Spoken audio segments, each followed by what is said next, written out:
La Corte Constitucional Colombiana es la entidad judicial encargada de velar por la integridad y la democracia de la Constitución. Fue creada por el capítulo 4 de la Constitución Política de 1991 e instalada por primera vez el 17 de febrero del 92. Actualmente compuesta por 9 magistrados. A continuación, indagaremos un poco más de algunos de los magistrados que han sido parte de ella. Simón Rodríguez Rodríguez, Ciro Angarita Barón, Vladimiro Naranjo Mesa, Jaime Sanín, Fabio Morón Díaz y Carlos Gaviria. A continuación, una breve reseña de sus aportes. El día de hoy les voy a hablar del doctor Simón Rodríguez Rodríguez. Él fue el primer presidente de la Corte Constitucional. Fue condecorado con la medalla José Ignacio Márquez por el presidente Gaviria por su labor desempeñada como presidente de la Corte. También fue ponente de la Ley 20 de 1974, la cual habla del concordato.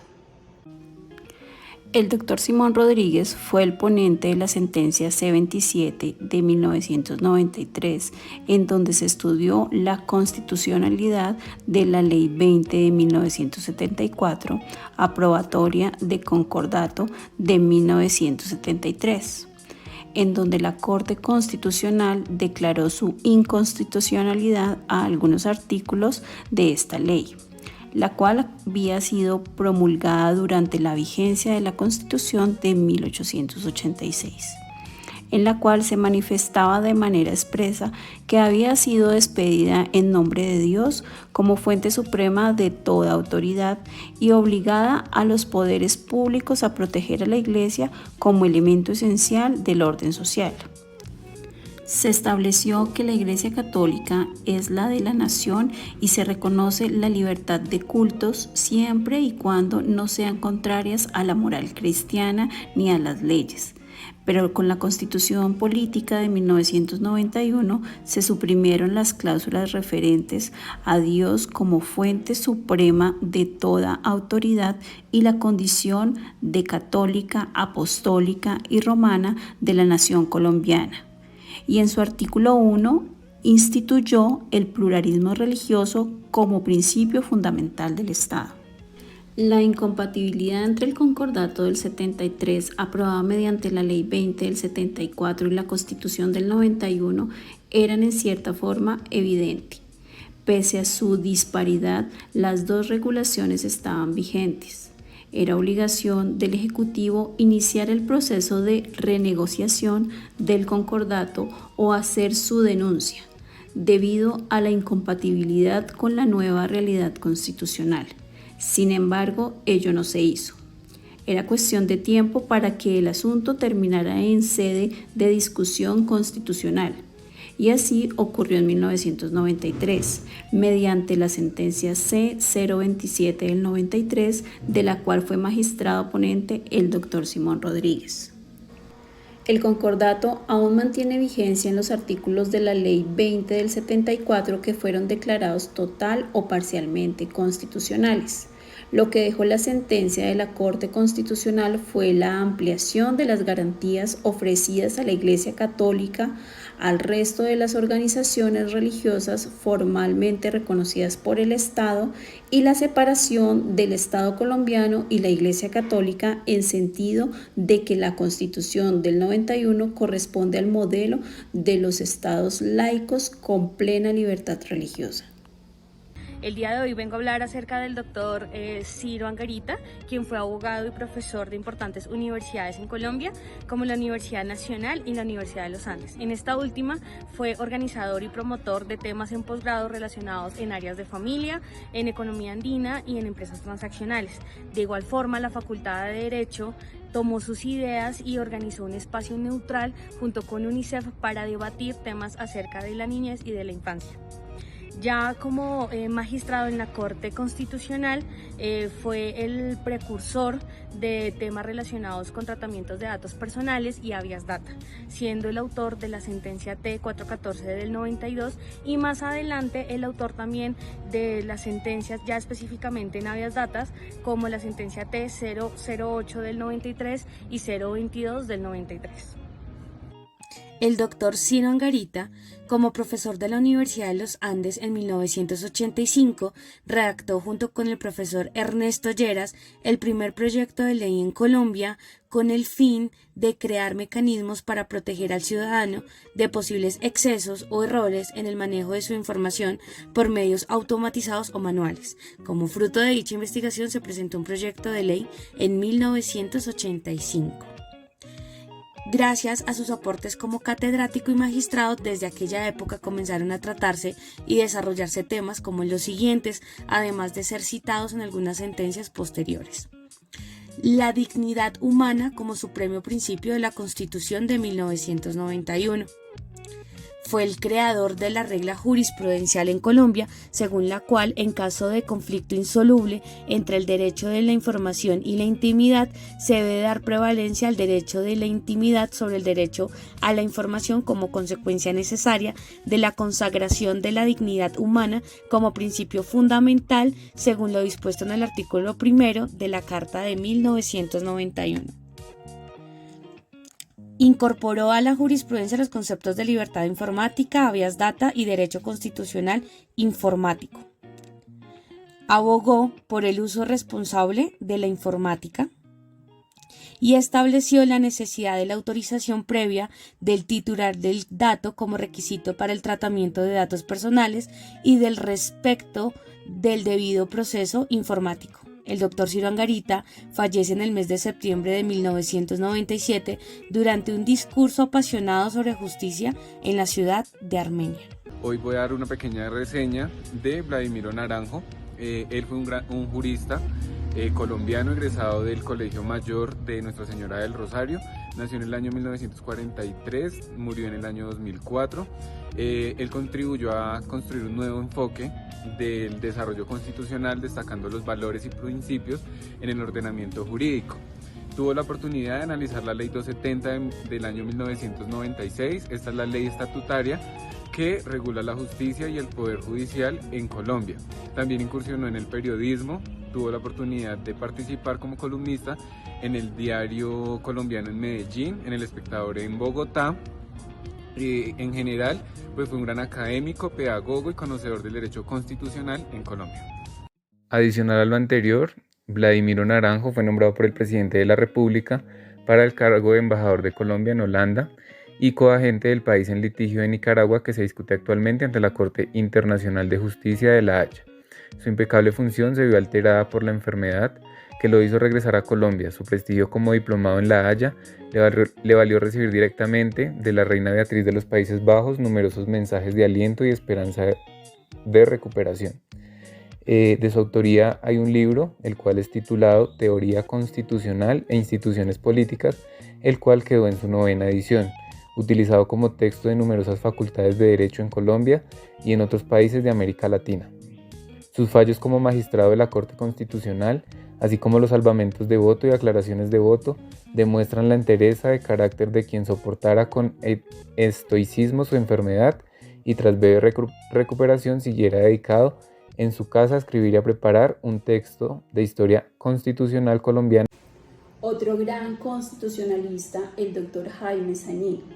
En 1991 fue magistrado de la Corte Suprema, una persona dedicada a las leyes, autor de varios libros. El doctor Sanín, académico de convicción, apasionado por las ideas democráticas, quien se caracterizaba por una enorme capacidad de argumentación. Esto le imprimía respeto a todos sus criterios judiciales.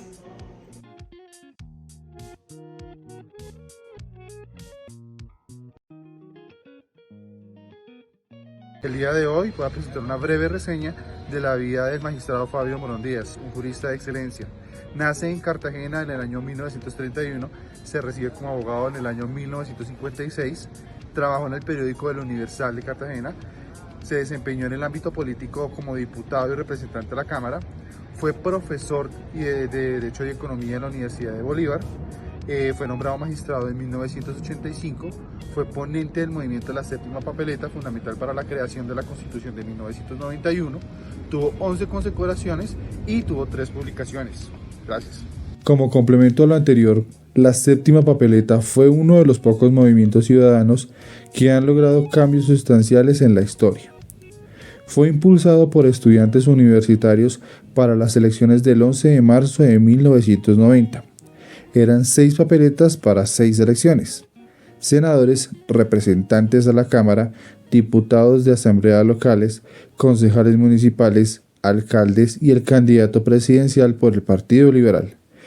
Pero hubo una papeleta no pautada y su importancia fue fundamental para la convocatoria.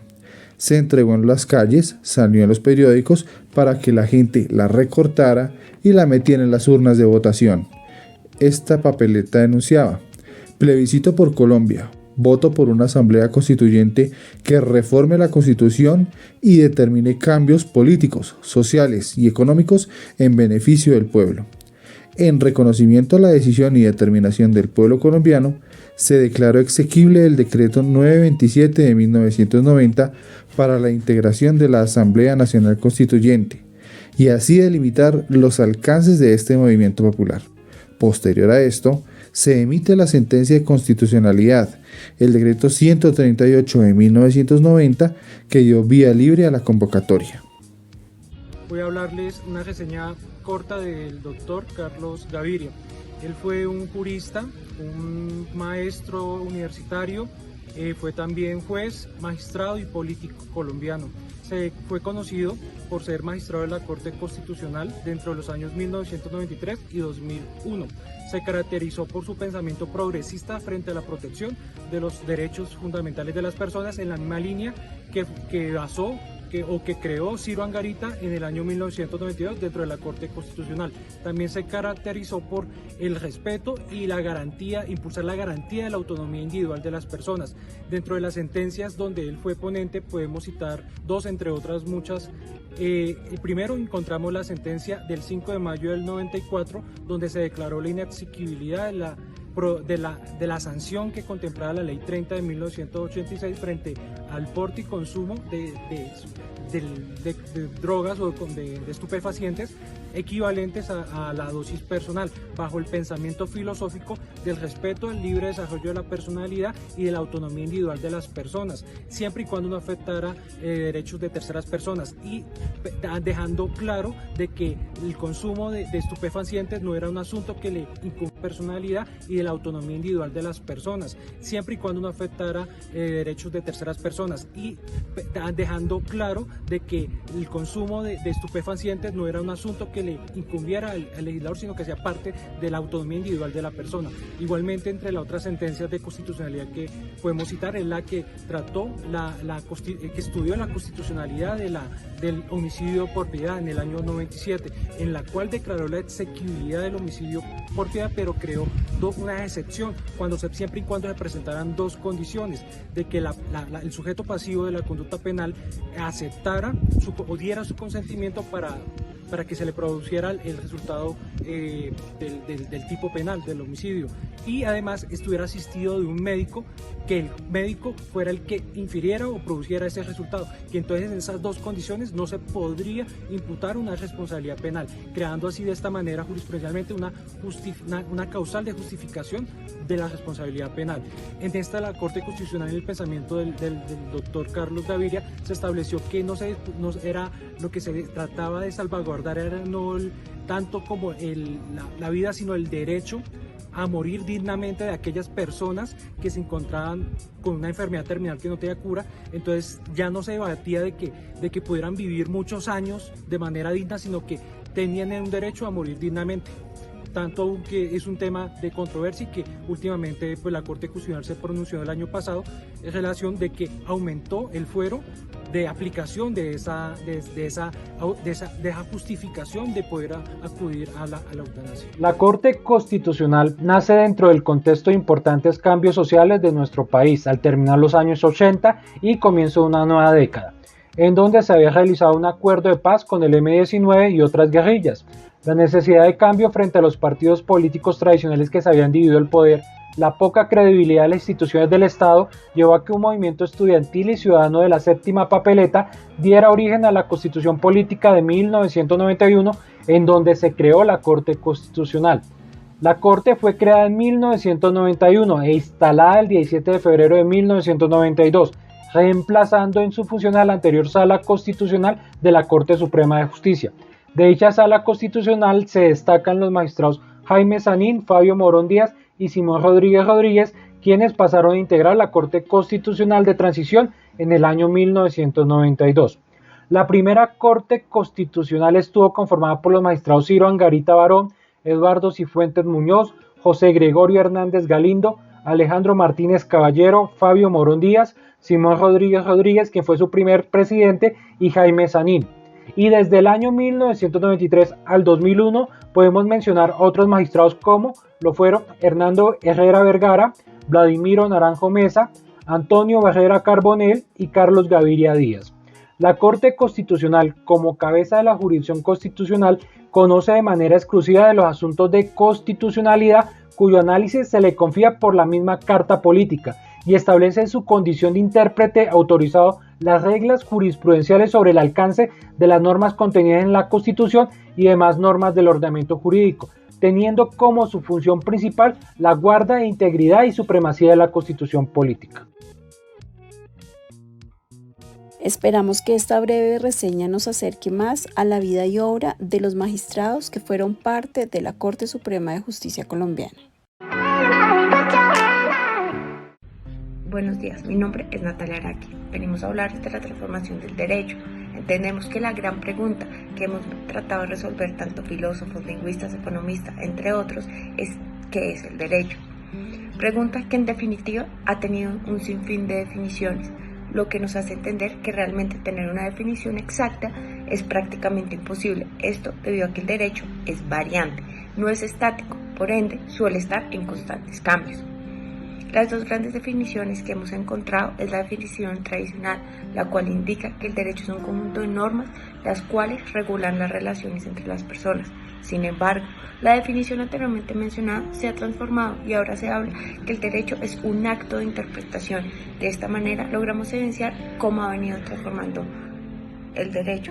Lo podemos observar claramente en el cambio legislativo que existió en la Constitución de 1886 a la Constitución de 1991.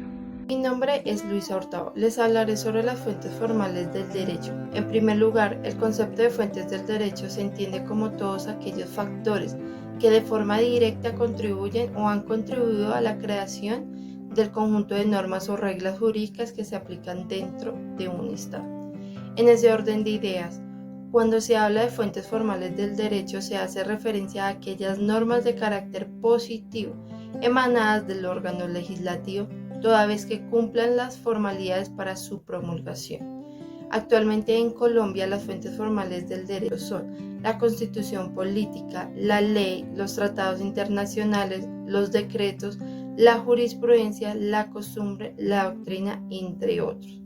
Durante el periodo de la Constitución de 1886 se evidenciaba que la forma de administrar justicia por parte de los jueces era aplicar taxativamente la norma, sin darle más allá interpretaciones. Sin embargo, con la Constitución de 1991 podemos ver cómo los jueces expanden más sus fuentes para fallar en derecho, que no se quedan con solo lo que dice la ley, sino que toman más fuentes como lo son los tratados internacionales o lo dicho por otros jueces en sus decisiones, para así formar argumentos sólidos en sus fallos. Es pertinente indicar que a los jueces no les es posible fallar en equidad, aunque sí pueden emplear el criterio para comprender el alcance y espíritu de la fuente formal que ha de basar su decisión, la cual se justificará y proporcionará razones explícitas de su decisión. Mi nombre es Álvaro Camilo Soto. En esta oportunidad vamos a hablar de la expansión de los métodos de interpretación de los enunciados normativos, la jurisprudencia y los medios de prueba. Bueno, dentro de esta existen 3 elementos. El primero sería la intervención del derecho positivo y judicial, el segundo sería la complejidad de la interpretación y el tercero sería la interpretación de la prueba. Para las 2 primeras, como acertadamente lo manifiesta el procesista uruguayo Eduardo J. Contre, nos dice que el intérprete es un intermediario entre el texto y la realidad. Y la interpretación es extraer el sentido, desentrañar el contenido que el texto tiene con relación a la realidad. El derecho es el todo del objeto interpretado.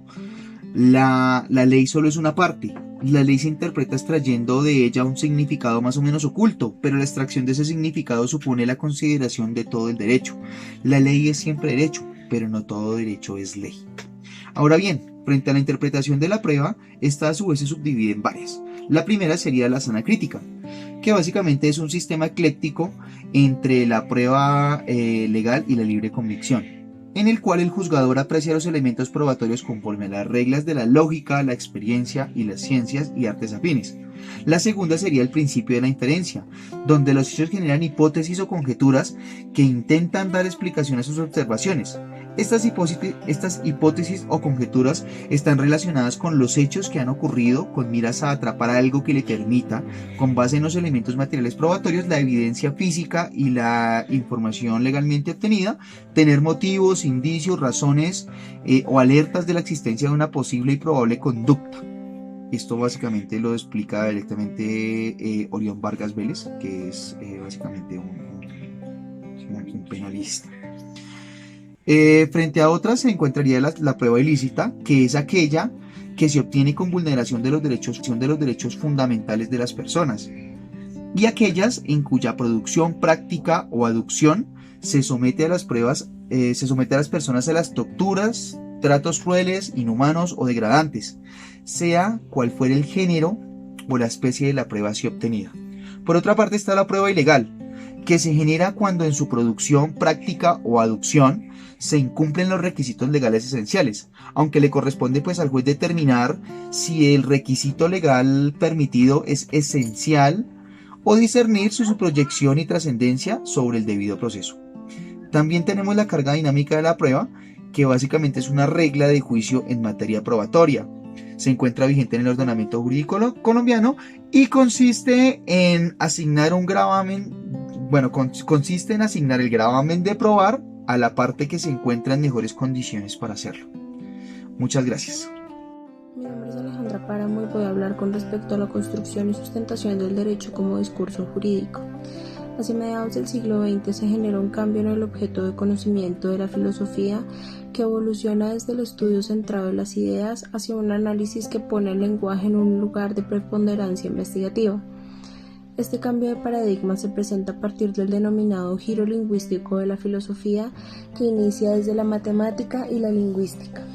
En base a ello se genera un nuevo giro que incursiona directamente en el derecho a través de 3 tradiciones teóricas. La analítica, que se desemboca en los estudios del lenguaje jurídico de Hart; la hermenéutica, que habla de la teoría discursiva hermasiana sobre el conjunto de normas positivas que tienen la función de estabilizar la sociedad y su aplicación al campo del derecho por intermedio del contenido de un Estado democrático de derecho; y finalmente las teorías de la argumentación, cuyas versiones más avanzadas se encuentran en autores tales como Dworkin y Robert Alexie. Pero, ¿qué es el discurso jurídico?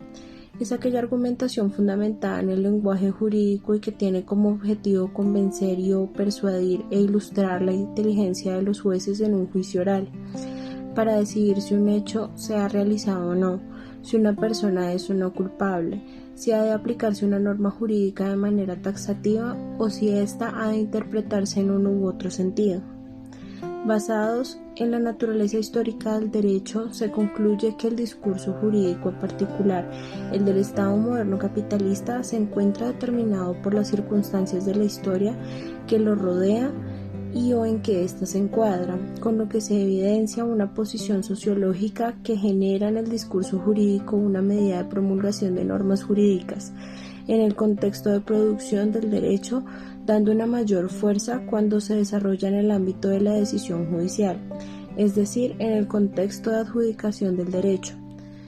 Esto se debe a que si bien es el legislador el que define los contenidos generales del sistema normativo, es el juez con la aplicación de este sistema al caso concreto el que determina el alcance y los límites de los derechos, y es quien interpreta los textos jurídicos para imprimir un sentido determinado en base al origen histórico y natural de la sociedad en la cual recaerá la acción. Gracias a lo anterior, podemos clasificar el discurso del derecho en tres modalidades: el discurso del legislador, el discurso del juez y, por último y no menos importante, el discurso de la ley. El primero se refiere al lenguaje esencial en que se observa la promulgación de las normas jurídicas generales. El segundo se diferencia en que ejerce un poder normativo específico para la situación jurídica concreta. En otras palabras, crea una norma específica para el caso, adquiriendo en muchas ocasiones una mayor relevancia. Y finalmente, el discurso de la ley se caracteriza por el uso o modalidad deontológica que se espera recaiga sobre un particular. El discurso jurídico de la Corte Constitucional busca adoptar una posición crítica frente al mismo a partir del estudio de la particularidad del lenguaje jurídico y del papel que la argumentación juega como elemento justificativo y legitimador de las decisiones judiciales, ahondando también en la eficacia simbólica que estas últimas pueden guardar y la responsabilidad que tiene el Tribunal Constitucional no solo de utilizarlas, no solamente generando buenos argumentos, sino también lograr establecer un procedimiento que reduzca la indeterminación del derecho y garantice la apertura de la Constitución hacia la participación y consideración de todos los intereses en juego, inclusive de aquellos ejercidos por sectores contramayoritarios. Buenas noches, un cordial saludo para el docente leal y compañeros. Hago parte del equipo de trabajo que optó por exponer la sentencia T1028 del 2010, caso Alicia Liscano. Nos pareció importante resaltar este caso, pues el mismo marcó un precedente importante en el principio de inmediatez. Desde el año 1970, el señor Eisberto Rivas fue trabajador durante 12 años de Ferrocarriles Nacionales. En los últimos años, este señor obtiene una enfermedad que lo incapacitó y no le permitió seguir realizando su trabajo. El señor realiza la solicitud de pensión por invalidez, la cual pues desafortunadamente no puede disfrutar debido a su fallecimiento en noviembre del 81. Una vez ocurrido esto, la señora Alicia Liscano, que para este momento se encontraba en calidad de compañera permanente y madre de un hijo que nace de esta relación, solicita la sustitución de la pensión por invalidez a Ferrocarriles Nacionales. Esta empresa accede a dicha petición en cabeza de su hijo, a quien le otorgan la pensión por encontrarse en calidad de estudiante y ser menor de edad. Esta pensión es disfrutada más o menos hasta el año 1996, cuando el chico pierde la capacidad de estudiante. Cuando esto ocurre, la señora Liscano solicita nuevamente a Ferrocarriles la sustitución de pensión. Esta empresa niega esa solicitud basados en la ley que se encontraba para este momento, que era la 33 del año 73. Por todo lo anterior, la señora Alicia Liscano interpuso acción de tutela contra las providencias judiciales proferidas por el Tribunal Superior Laboral de Santa Marta y la Sala de Casación de la Corte Suprema de Justicia, toda vez que ella consideró que con esta sentencia se le estaban vulnerando los derechos a la seguridad social, la igualdad y al mínimo vital. Sin embargo, esta solicitud de amparo fue negada por considerar la ausencia de inmediatez. Asimismo, la Sala de Casación Civil decidió en segunda instancia no admitir la tutela y anular todo lo actuado. Es por eso que, teniendo como fundamento el auto 100 de 2008, presentó la tutela ante el Consejo Seccional de la Judicatura y solicitó que se dejaran sin efectos las sentencias ya mencionadas y en su lugar dejar debidamente ejecutoriada la sentencia de primera instancia que profirió el Juzgado Tercero Laboral de Santa Marta, en el cual se ordenó y reconoció pagar la pensión de sobrevivientes a la señora Alicia. Pasando a las consideraciones más importantes, la Corte Constitucional estimó que no se presentó defecto sustantivo en las providencias judiciales atacadas, por dos razones. La primera, la Ley 33 del 73 era la norma aplicable para el caso en concreto, toda vez que era la normatividad vigente al momento de la muerte del señor Rivas. 2. No era procedente acudir al principio de favorabilidad aplicando la Ley 71 del 88, ya que de conformidad con el artículo 53 de la Constitución Política, este solo opera cuando existe duda frente a la norma aplicable, lo que no ocurría en este caso. Sin embargo, la Corte consideró que las sentencias atacadas incurrieron en violación directa de la Constitución, porque no aplicaron la excepción de inconstitucionalidad respecto del artículo primero de la Ley 33 del 73, toda vez que ésta desconoce el artículo cuarto de la Constitución Política.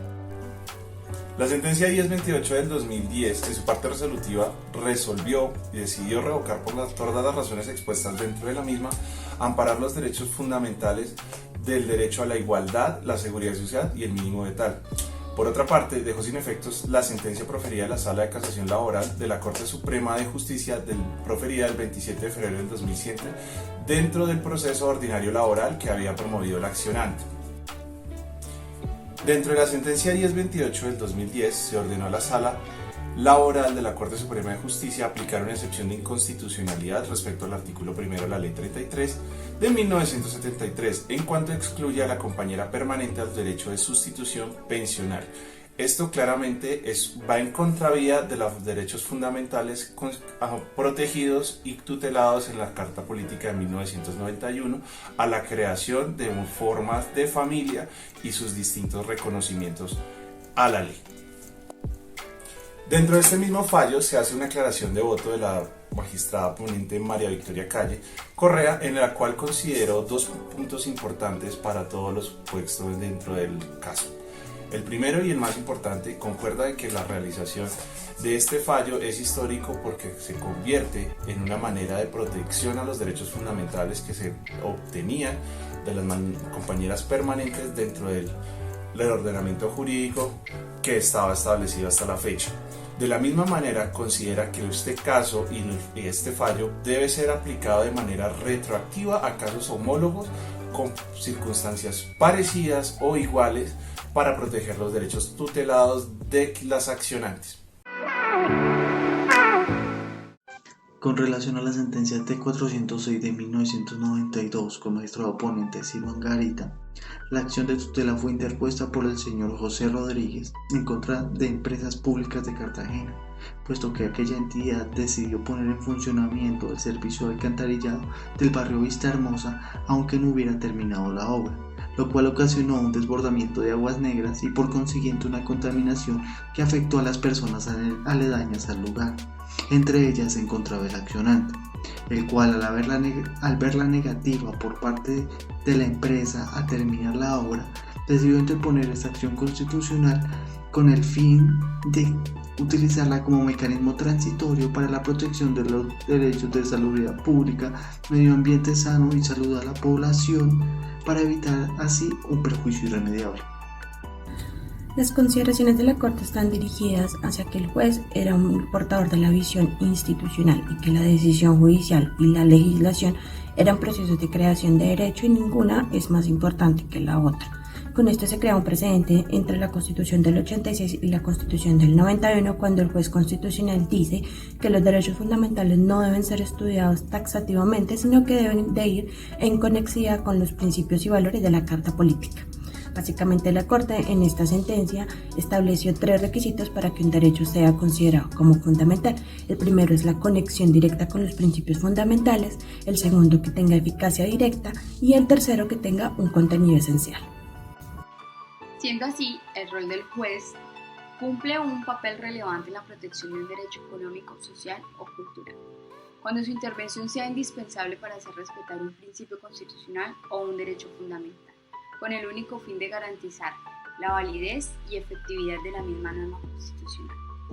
De conformidad con lo expuesto por la Corte en la sentencia T-406 de 1992, es necesario resaltar cuando un derecho económico, social y cultural es susceptible de amparo por la acción constitucional de tutela, y uno de los argumentos gira en torno a aquellas circunstancias de las cuales su desprotección afecta de manera clara y evidente derechos y principios constitucionales fundamentales como lo son la dignidad humana, la vida y los derechos de los individuos, siendo para el caso necesaria la protección del derecho a la salubridad pública y la importancia de la terminación del servicio de alcantarillado del barrio Vistahermosa, con el propósito de evitar causar un perjuicio irremediable en los derechos fundamentales a la vida, a la salud y desde luego a la dignidad.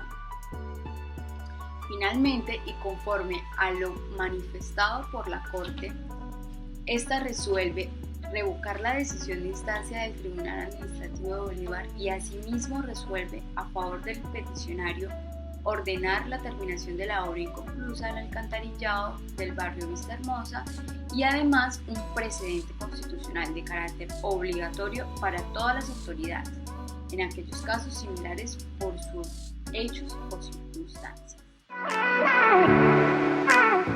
Dentro de las clases destacadas con el Dr. Leal hemos hablado sobre la transformación del derecho y para esto hemos elegido la sentencia C28 del 2019, en la cual básicamente nos da a conocer la demanda interconstitucional en el artículo 77, numeral 2, decreto 2663 de 1950 sobre el Código Sustantivo del Trabajo, interpuesta por un trabajador del servicio doméstico.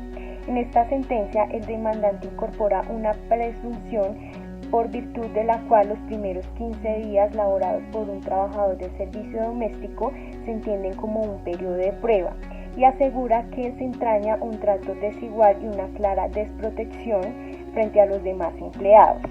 Para quienes de no haberse estipulado por escrito el respectivo tiempo para el periodo de prueba, estos están regulados por las normas generales del contrato de trabajo, es decir, se entenderá como no existente y podrá alegarse por parte del empleador en caso de presentarse un despido injusto. Además, la norma acusada parcialmente desconoce que el derecho del empleado proporciona unas condiciones dignas y justas y que esto cobija también para quienes prestan un servicio en labores del hogar. También se presume una violación en el artículo 13 constitucional, en el cual asegura la igualdad de derecho en los derechos humanos. También se manifiesta que no existe una razón válida para otorgar un trato diferenciado en perjuicio de los trabajadores domésticos, a quienes se les restringe la posibilidad de negociar el periodo de prueba. Bueno, mi nombre es Nidia Lucía Rosso y tal como lo decía nuestra compañera Lady, la Corte Constitucional tuvo en cuenta unas consideraciones en la sentencia C028 del 2019.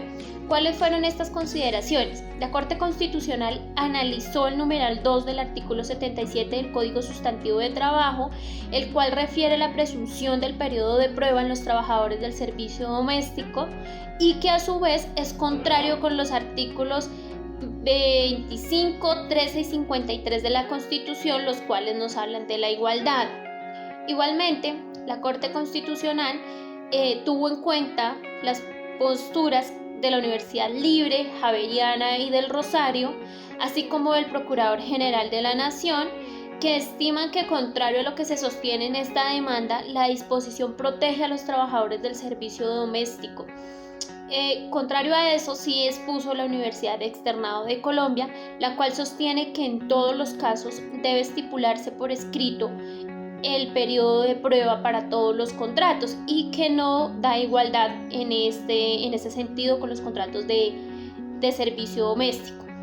Igualmente, la Corte Constitucional tuvo en cuenta lo establecido en el convenio 189 de la OIT, ratificado por la ley 1595 del 2012, el cual hace parte del bloque constitucional y que hace referencia al régimen del trabajo, a los contratantes y al periodo de prueba para los trabajadores del servicio doméstico. Estas fueron las consideraciones a nivel general que tuvo en cuenta pues la Corte Constitucional para determinar el veredicto que ya nuestro compañero Santiago da a conocer.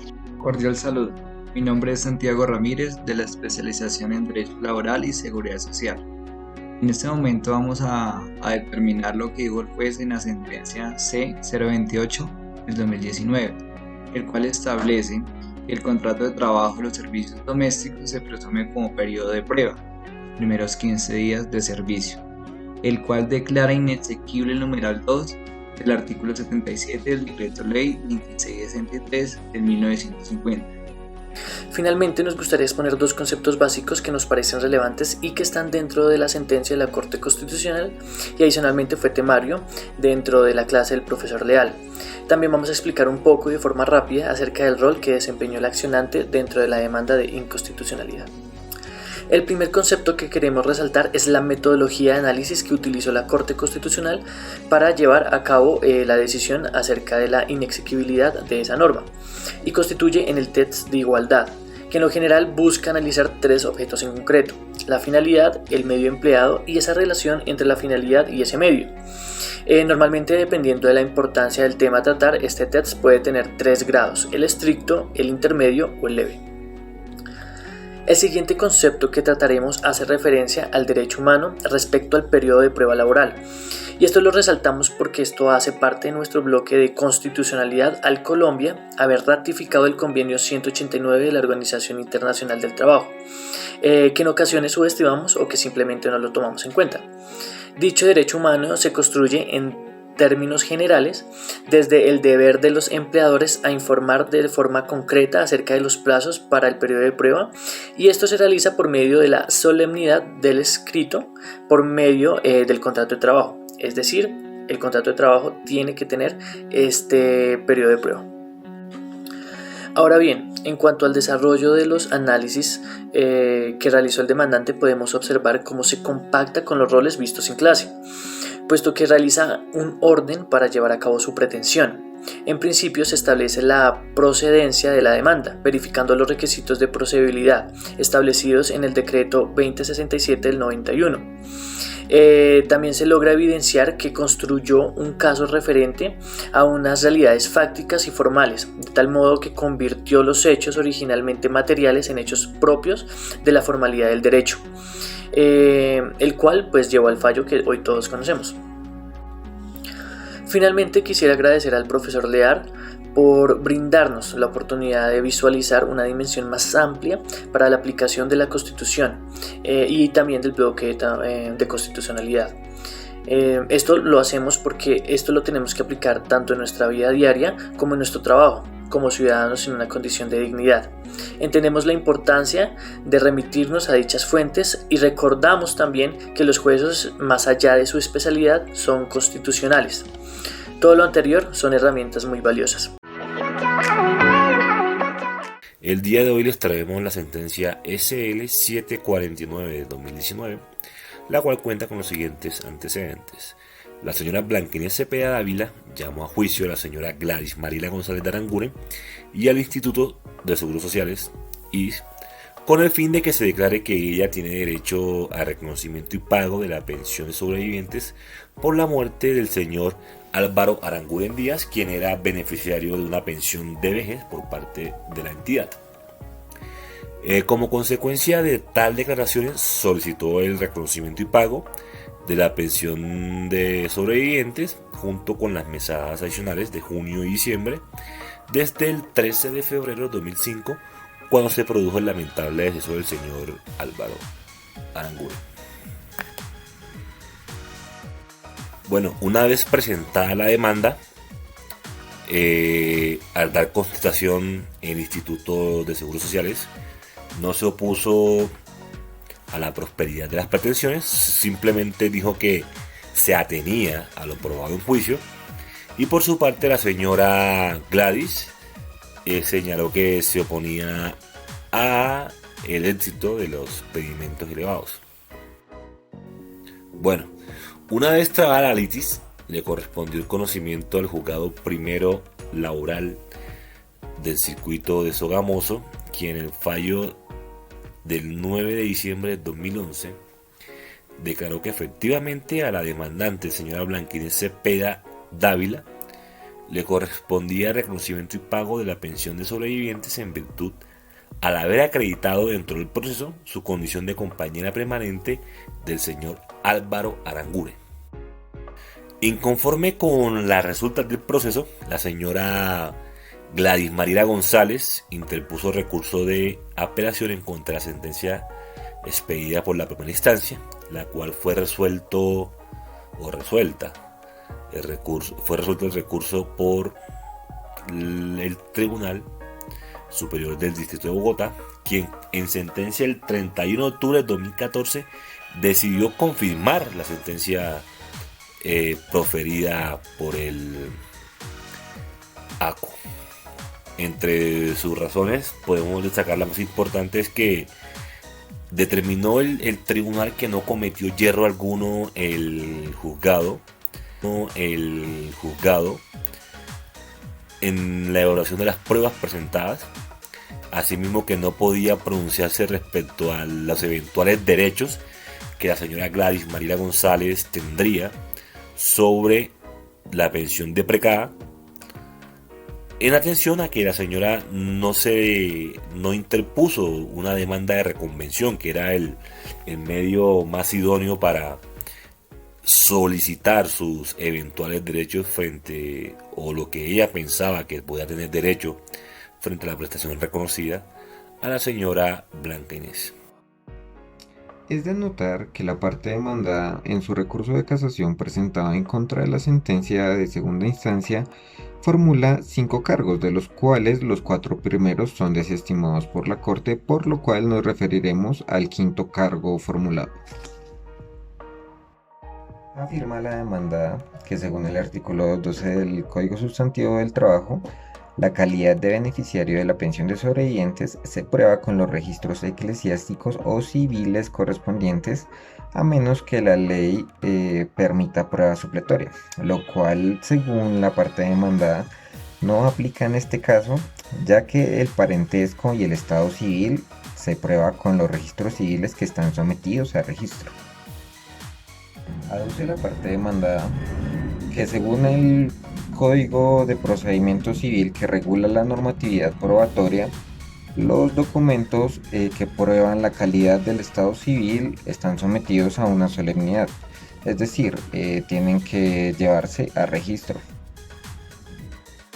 En este orden de ideas indica la señora Gladys Mariela González de Aranguren que el juez de segunda instancia incurrió en un error de derecho al dar por probada la calidad de compañera permanente de la demandante, solo teniendo en cuenta su confesión, sin obrar en el expediente una prueba documental ad substantiam actus.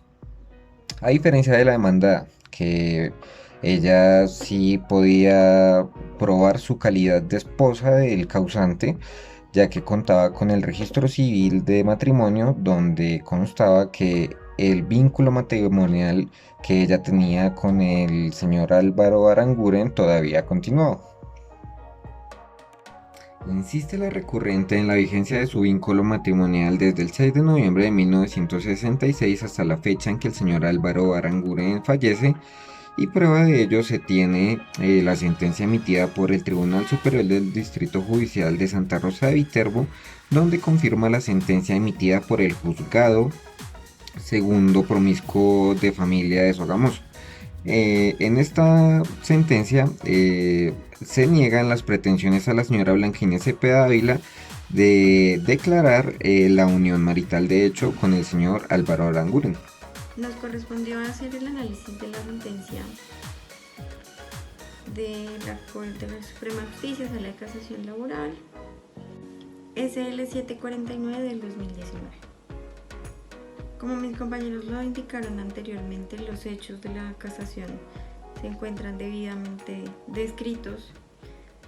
Me corresponde generar entonces las consideraciones de la Corte, el cual, como mi compañero Carlos lo indicó, el cargo número 5 es el único en el cual la Corte considera que fue efectivamente desarrollada y determina entonces, confirmando la decisión del tribunal, a otorgarle a la señora Blanca Inés Cepeda Ávila la declaratoria o el recibir la pensión de sobrevivientes, por cuanto la señora Gladys Mariela González no hace una apreciación directa de lo que para ella se considera. Determina entonces, confirmando la decisión del tribunal, a otorgarle a la señora Blanca Inés Cepeda Ávila la declaratoria o el recibir la pensión de sobrevivientes, por cuanto la señora Gladys Mariela González no hace una apreciación directa de lo que para ella se consideraban como los errores fácticos y de derecho que había presentado el Tribunal Superior. Ahora bien, frente a los cargos que indica la Corte Suprema, en este caso indica que la única o el único argumento por el cual se defiende la señora Gladys es simple y sencillamente para desvirtuar las pretensiones de la demanda, más no hace una apreciación o lo que llamaría como una demanda de reconvención o una contrademanda. Razón por la cual declara entonces como cónyuge supérstite y quien debe recibir la pensión de sobrevivientes a la señora Blanca Inés, denegándole entonces el derecho a la señora Gladys, por cuanto la señora Gladys no logra demostrar que en efecto ella tendría el derecho de recibir la pensión de sobrevivientes de igual forma. A continuación les vamos a exponer junto con mis amigos la sentencia del magistrado Luis Armando Tolosa, sentencia 9305 del 2019. Esto será el 16 de julio del 2019 en la ciudad de Bogotá.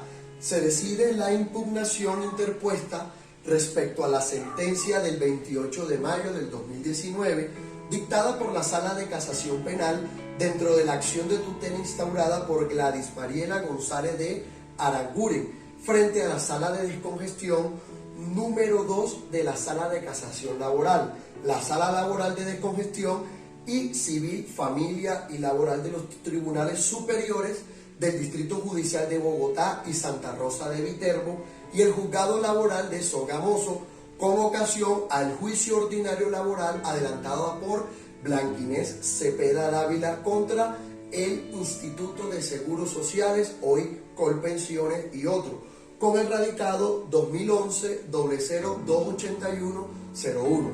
Los antecedentes: la accionante, la protección de sus prerrogativas fundamentales al debido proceso, igualdad y seguridad social, presuntamente transgredidas por las autoridades convocadas. En sustento de su queja manifiesta que ante el fallecimiento de Álvaro Aranguren Díaz, ocurrido el 13 de febrero de 2005, tanto ella en su condición de legítima esposa como Blanca Inés Cepeda Dávila en su calidad de compañera permanente acudieron a Colpensiones, deprecando la asignación de la pensión de sobreviviente, pidiendo frente al cual la entidad en resolución número 6610 del 2005 dispuesto de que un juez tomara la decisión correspondiente y asignó el 50% de la mesada al hijo menor fruto de la relación con la compañera. Afirma que presentó reposición del aludido acto administrativo aduciendo la indebida aplicación del artículo 13 de la ley 797 del 2003, que la liquidación de la sociedad conyugal no implica la cesación de los efectos civiles del matrimonio.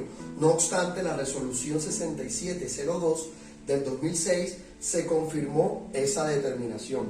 Sostiene que Blanca Inés Cepeda ha promovido demanda ordinaria laboral en contra del Instituto de Seguros Sociales con la finalidad de ordenar el reconocimiento de la pensión de sobreviviente.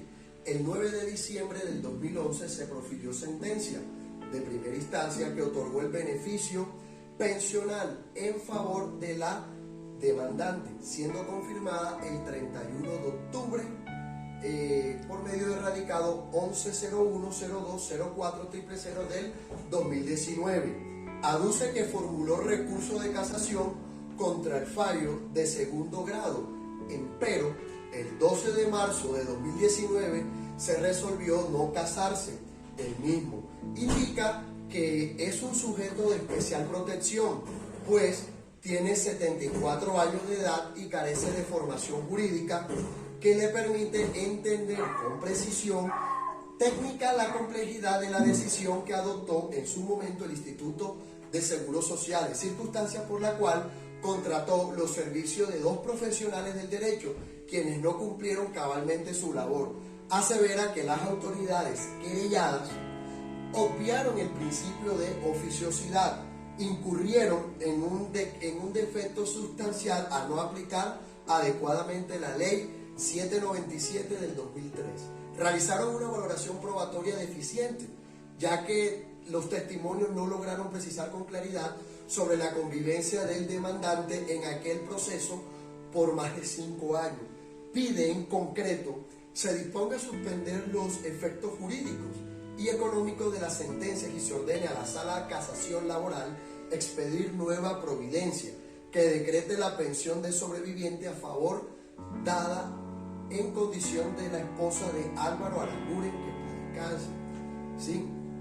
Respuesta de los accionados y vinculados. El patrimonio autónomo remanente del Instituto de Seguridad Social en liquidación solicitó su desvinculación, dado que no existe jurídicamente, es lo que ellos expresan. El Tribunal Superior del Distrito Judicial de Santa Rosa de Viterbo se limitó a realizar un recuento de las actuaciones surtidas en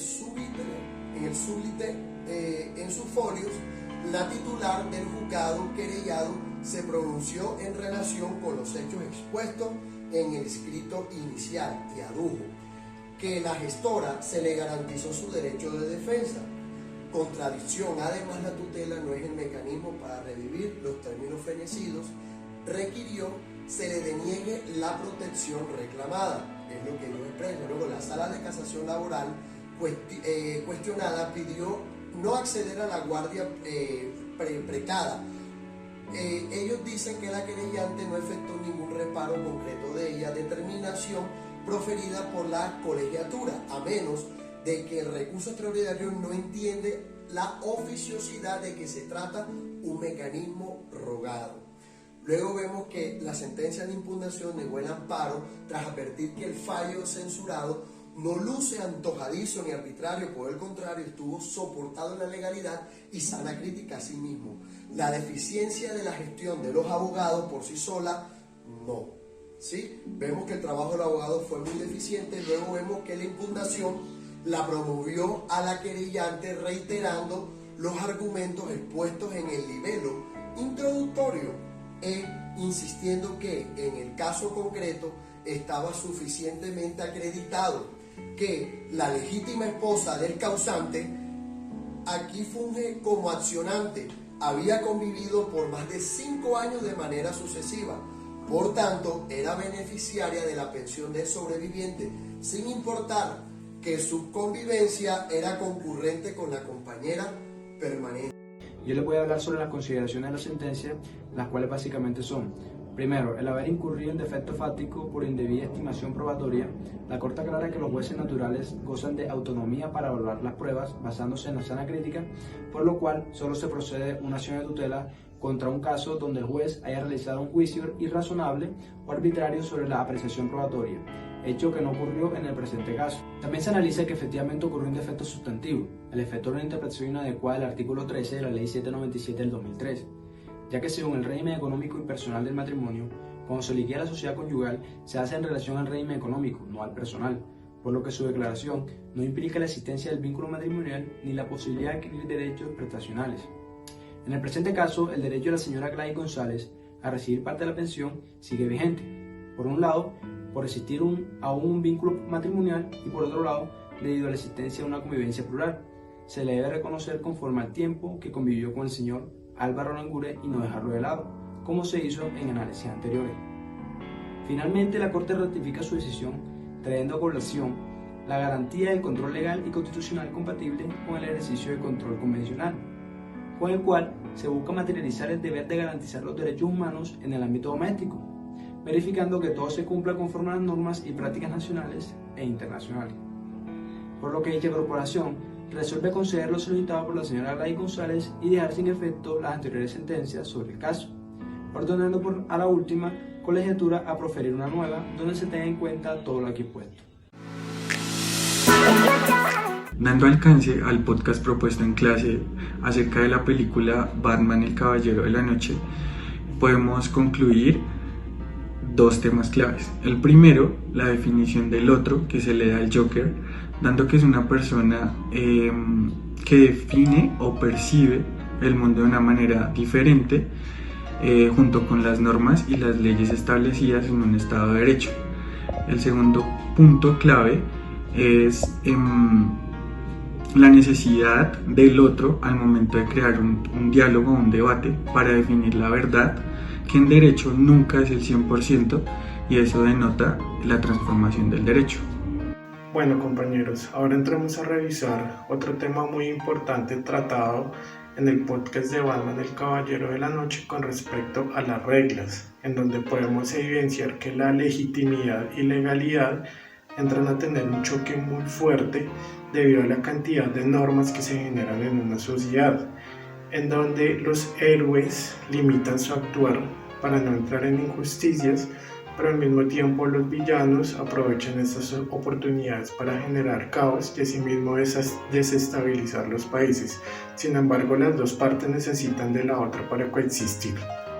El podcast del Caballero de la Noche nos habla también de los dilemas morales, en donde Batman representa la moralidad a través de su respeto por la vida de todos los seres humanos, muy cercano a la teoría kantiana, en donde todas las personas son iguales sin importar sus intereses y deseos. De allí que en más de una oportunidad le respete la vida al Guasón, mientras que el Guasón representa el caos y hace una representación de cómo el ser humano podría cambiar su interpretación de moralidad a través de una delgada línea que él mismo demuestra en varios de sus experimentos sociales. La escena del ferry comprueba cómo una persona catalogada de bien es capaz de pensar en un homicidio masivo con tal de salvar su propio ser. No es un secreto para todos los que tuvimos la oportunidad de ver esta película que la misma se desarrolla en Estados Unidos. Las protagonistas principales son tres mujeres afrodescendientes, Katherine, Dorothy y Mary. Son científicas que trabajan para la NASA, inteligentes, talentosas y luchadoras. Son una fiel muestra de la adaptación a los cambios, el trabajo bajo presión, pero en este caso no son ellas nuestro tema principal a tratar. Queremos hablar de otros personajes que son las fuentes para que dichas mujeres no dejaran de luchar. Para este caso, la ingeniera Mary Jackson y el esposo Levi Jackson, quien por su condición de afrodescendiente ni él mismo creía en la justicia, la democracia y los derechos de la sociedad de la época. Le dice a su esposa en un momento que va a ser casi imposible que ella pueda estudiar la extensión que le piden para ser ingeniero de la NASA. Por otra parte, para Dorothy y su grupo de trabajo, la piedra en el zapato era la supervisora Vivian Mitchell, quien influyó para que estas tres mujeres no se dieran por vencidas después de tanto acoso laboral, racismo, seguimiento. Quien asignaba las labores, creaba estereotipos entre el mismo género, exigía vestimenta, nivel de educación, escudándose entre las políticas y manuales de la empresa, para no permitir que estas tres mujeres y el resto de sus compañeras sobresalieran dado sus condiciones socioeconómicas y su raza. Así es, compañera Diana, la película Talentos Ocultos nos muestra un mundo en el que el color de tu piel determina la puerta por la que ingresas a cualquier lugar, la escuela a la que asistirás e incluso las cosas con las que puedes soñar. Y aunque han pasado muchos años, esta película nos invita a hacernos la pregunta sobre la cantidad tremenda de talentos que se perdieron y lo siguen haciendo por estar escondidos detrás de los prejuicios que dictan qué puede y no puede hacer una mujer. Finalmente, y no menos importante, es de admirar cómo Katherine, Dorothy y Mary nos enseñan la forma más efectiva mediante la cual toda persona puede alcanzar sus sueños y construir la vida que merece. En la película Parásito podemos observar cómo la familia Kim elabora un plan para engañar a los Park, con el fin de obtener puestos de trabajo doméstico y de enseñanza en su hogar. Por su parte, la familia Park se encuentra en la cima de la sociedad disfrutando los beneficios que esto implica. Ambas partes llegan a acuerdos y establecen normas para convivir y trabajar. En mi opinión, no sería justo decir de que son del todo parásitos, teniendo en cuenta que están brindando un servicio a la familia por el cual están siendo remunerados. Sin embargo, los Kim se aprovechan desde su posición para tomar la mayor ventaja posible. Una vez el plan de los Kim es culminado, un giro inesperado da origen al caos y mantener su engaño les cuesta sobrepasar sus límites éticos y morales. En cierta escala es una muestra de los sistemas de derecho complejo, donde a pesar de las normas que buscan equidad y justicia, se aprecia cómo las barreras socioeconómicas influyen en el comportamiento de las personas. También se puede observar la dificultad de controlar la corrupción en la sociedad. Cada uno de los personajes desde su cargo toma el mayor provecho posible para robar y aprovecha la ausencia de sistemas de mérito para ubicar a sus familiares en cargos para los cuales no cuentan con el perfil, incluso valiéndose de falsificaciones. Es el componente humano en la sociedad el que genera el caos y obliga al derecho a sufrir un constante proceso de transformación que intenta adaptarse a las necesidades de la sociedad cambiante. El tema de fondo de la cinta, más allá de las diferencias sociales entre los evidentes privilegios de una familia adinerada frente a la inteligencia de la monóloga pobre, la cual podemos reconocer casi de inmediato, nos muestra el espíritu humano en su vulnerabilidad y la extendida realidad que hemos logrado construir con mucho esfuerzo a través de los años. Se evidencia y expone lo podrido realmente que está el sistema y cómo la lucha entre clases es una verdad entre la clase obrera tratando siempre de sobrevivir. Además, esto nos lleva a preguntarnos realmente quiénes son los verdaderos parásitos del sistema y qué lleva a personas corrientes de estratos pobres a tramar un plan tan maquiavélico, y que si lo analizamos y comparamos con nuestra sociedad pareciera que hubiera sido tomado como referencia de todos los casos que ocurren en nuestro país. Realizando una analogía entre el sistema legal y la película Parásito podemos encontrar diferentes roles. Para el caso del derecho, el rol principal lo tienen los abogados, quienes deberán hacer creer una verdad, la cual puede que exista como puede que no. Y dependiendo del rol asignado, el planteamiento del problema, las pruebas presentadas y la argumentación que los mismos expongan sobre el caso concreto, un juez determinará si la misma es aceptada o no. Para el caso de la película Parásito, los parásitos lanzan una verdad y buscan ser lo más convincentes posibles para que la misma sea aceptada y de esta manera obtener los beneficios económicos al estafar a la familia Park. Y asimismo, ellos también presentan unas pruebas que, aunque sean falsas, siguen siendo pruebas, las cuales junto con su poder de argumentación logran obtener los resultados esperados. Es de esta manera que en ambos casos siempre el poder de la interpretación llevará a que el objetivo final se cumpla o no. Hoy vengo a hablarles sobre la teoría del caos.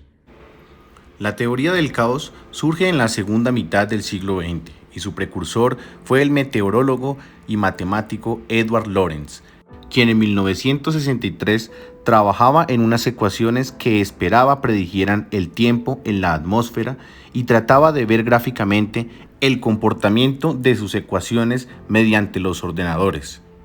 Lorenz recibió una gran sorpresa cuando observó que pequeñas diferencias en los datos de partida llevaban a grandes diferencias en las predicciones del modelo, de tal forma que cualquier pequeña perturbación o error en las condiciones iniciales del sistema podrían tener una gran influencia sobre el resultado final.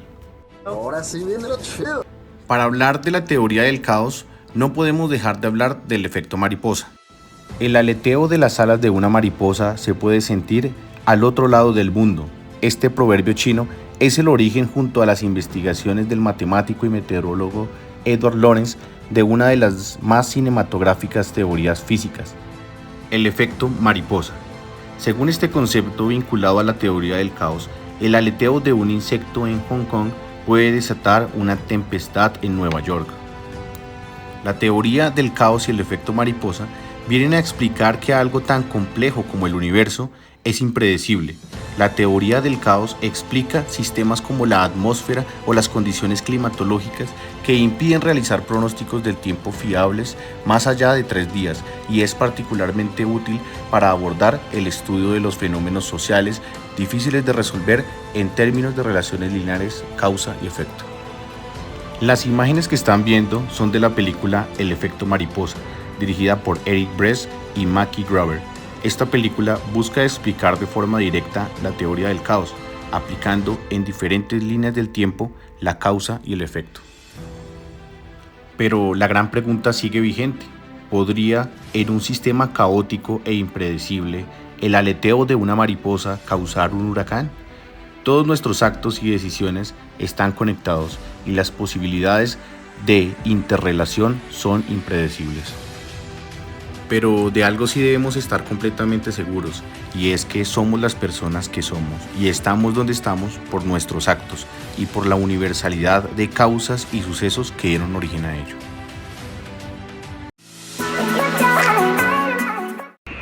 Muy buenos días. Un caso se construye a partir de la creencia de la vulneración de un derecho. Para comprobar esto debemos estudiar las normas jurídicas, estudiar el marco normativo y para comprobar que sí exista dicha vulneración y tener legitimación en la causa. Para la escogencia del marco normativo, si estudiáramos en la Constitución del 86, solamente deberíamos buscar una ley que se pueda aplicar al caso taxativamente. Con la Constitución del 91 tenemos que buscar una norma jurídica o una línea jurisprudencial o una doctrina que no vaya en contra de la Constitución y que sea aplicable al caso en concreto. La decisión del juez se presume legal. El juez fundamenta su decisión después de un largo estudio jurídico, fáctico, de verificar si las pruebas son conducentes y pertinentes y después proferir un fallo, sea a favor de los interesados, demandantes o a favor de los demandados. En estudios de casos hablamos de los roles de las partes interesadas y dependen del rol que tomemos para llevar el caso. Estos pueden ser directos e indirectos y en los extremos procesales consiste en el demandante o acusador y el demandado o acusado. Son aquellos entre los cuales se construye la relación jurídica procesal. Consiste en contemplar el caso desde el punto de vista de las reglas que aplican para poder determinar cuál o cuáles son las implicaciones jurídicas, poder resolverlas y demostrar la veracidad de la solución. En ese orden de ideas, comienza con el estudio y comprensión de las normas que son aplicables a cada caso. El rol del juez. De acuerdo a la Constitución Política de Colombia, en el artículo 230, indica que los jueces están sometidos al imperio de la ley y sus criterios son basados en jurisprudencia, equidad, principios generales y doctrina. Con base en el Código General del Proceso, título 3, artículo 42, el rol del juez es resolver en equidad problemas generales entre ciudadanos y administración, aplicando los principios constitucionales y sociales, pero sobre todo atendiendo las necesidades y protegiendo los derechos de los ciudadanos basado en un principio de legalidad. De esta manera, su rol está encaminado en resolver procesos en equidad, aplicando la igualdad a todos los sujetos procesales, interpretando la norma y conservando principios fundamentales de un Estado social de derecho del cual él es un guardián del ordenamiento jurídico. El planteamiento del problema. Es por regla general un enunciado en forma de pregunta, la cual será la guía en el momento de argumentar la decisión. Esta debe ser basada en principios jurídicos y es el juez de primera instancia el encargado en el primer momento de realizar el planteamiento del problema. Métodos de interpretación jurídica. Los métodos de interpretación jurídica buscan aclarar el sentido de la norma. Por consiguiente, la interpretación no constituye reglas o pasos para comprenderla. Lo que encontramos son proposiciones con reglas mínimas y básicas para desentrañar el sentido de la norma. Entre ellas encontramos las siguientes interpretaciones: la interpretación gramatical o literal, también denominada como interpretación exegética, que busca encontrar un sentido de la norma a partir de la literalidad. La interpretación sistemática busca extraer del contexto de la norma un enunciado cuyo sentido sea acorde con el contenido general de la misma. Interpretación histórica estudia los contextos anteriores que puedan influenciar en el ordenamiento y entendimiento de las normas. La interpretación genética sustenta las causas que originaron el surgimiento de la norma, es decir, su contenido motivador y específico.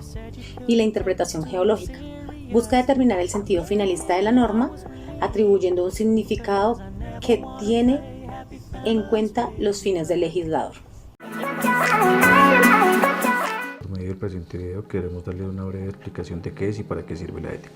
En primer lugar, la ética se basa en forjar el carácter que tiene cada individuo. Adicional a eso, debemos tener en cuenta que la ética tiene una relación directa con la moral que tiene cada sujeto y de la sociedad en la que vive, y que de acuerdo a las decisiones tomadas en el transcurso de nuestras vidas podemos ir adquiriendo virtudes positivas que en pro de la sociedad nos hacen que nos convirtamos en un sujeto más confiable en cuanto a las relaciones que tenemos con nuestra comunidad. Por otra parte, también se debe tener en cuenta que la ética debe ser inculcada desde el hogar y que con el transcurso del tiempo y con el ingreso a las academias de formación se deben reforzar aún más todas estas virtudes, ya que de esta manera se puede conseguir que en pro de la comunidad los individuos actúen a favor de la cooperación y dejen a un lado el beneficio propio. La temática que se va a tratar el día de hoy es sobre para qué sirve la ética. Primero, pues referente a la videoconferencia de la profesora Adela Cortina. ¿Para qué sirve la ética? Primero se debe explicar qué es la ética, que pues tal explicación se puede hallar en el video que antecede. Para que la ética es usada como ese pilar o ese camino que se debe seguir frente al tema de la actuación, de las actuaciones de las personas, de tal forma que debe existir una total congruencia entre lo que la persona predica y lo que la persona ejerce o aplica. De esta forma vemos de que la ética no es ni intersubjetiva ni intercultural, pues las personas deben pues bajo un principio entender qué es lo bueno y qué es lo malo, y pues si bien existen factores culturales o diversos que influyen en las percepciones de las virtudes de las personas, eso no quiere decir de que la ética vaya a cambiar, porque por ejemplo, como explicaba la profesora Adela Cortina, si en X cultura matar está muy bien, pues uno va a pensar de que esa cultura debe cambiar, ¿sí? Toda vez que ante los ojos de las demás personas matar está mal, porque pues nadie tiene el derecho a arrebatarle la vida a otra persona porque sí. De esta forma entendemos que la ética sirve como ese manual de instrucciones para adelantar toda nuestra vida sobre distinguir qué es lo bueno, qué es lo malo, y la academia está en total obligación de hacer un contrapeso entre lo que adquirimos o los conocimientos que adquirimos en nuestro hogar sobre qué es la ética y cuáles son las acciones buenas y las acciones malas, y versus lo que se está aprendiendo como tal en la educación. ¿Por qué? Porque, pues, como lo decía también la profesora de la Cortina, los profesores están enseñados a ser coherentes, de tal forma que ellos también deben tener un estilo de vida que pues le permita a ellos transmitir esa seguridad sobre lo que ellos están enseñando está bien. Muchas gracias.